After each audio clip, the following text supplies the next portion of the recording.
This is Tom Robleski, the political editor of the Staten Island Advance. We're at Wagner College today. We're speaking with former state senator Seymour Lachman.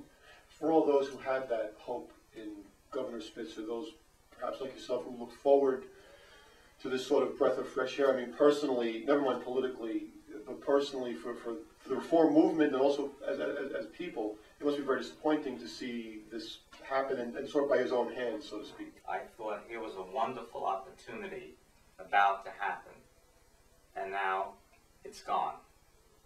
Now, how long it will take to reform the legislature at this point, I don't know. What's your take on David Paterson?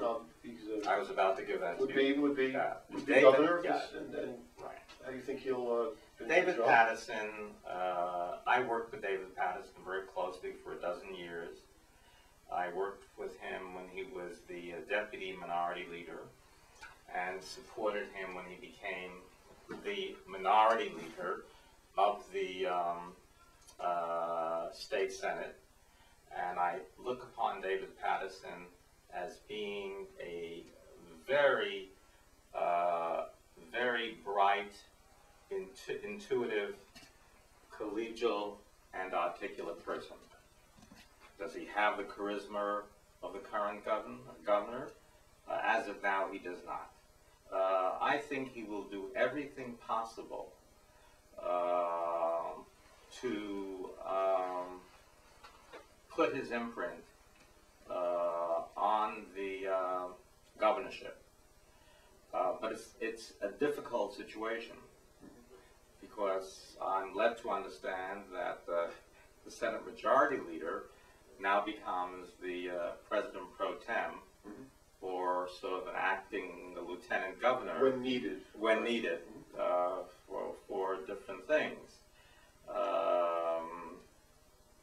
The first few months are going to be very difficult to unravel and to move ahead with a program for progress and reform.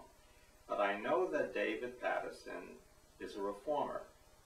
I know through my conversations with him, I know through my personal dealings with him, and I know from his public record. But it's going to be more difficult for him to reach the goals than a governor who was elected by 69% or 70% of the vote in the state of New York, whereas David has not been elected to any statewide position on his own, but just as an appendage to the governor. But I think he will do as best a job as he can under a very difficult situation. How damaging do you think this is for the Democratic Party? Speaking just in purely political terms, things look like they were looking up for the Democratic Party nationally, locally, statewide, in the city. The governor is, the de facto head of the party. I'm going to be very candid with you. As you know, I'm a committed Democrat and have been all my life, and support Democrats nationally, statewide, and locally. It's going to be a difficult period. It's going to be a period of soul-searching. It's going to be a period of what went wrong. Could we have avoided this? Was it the person and the personality, or was it the systemic dysfunction of the political culture that exists, not only in Albany, but throughout the nation? If you want to hear more from this interview, check out my Politburo blog on SILive.com tomorrow.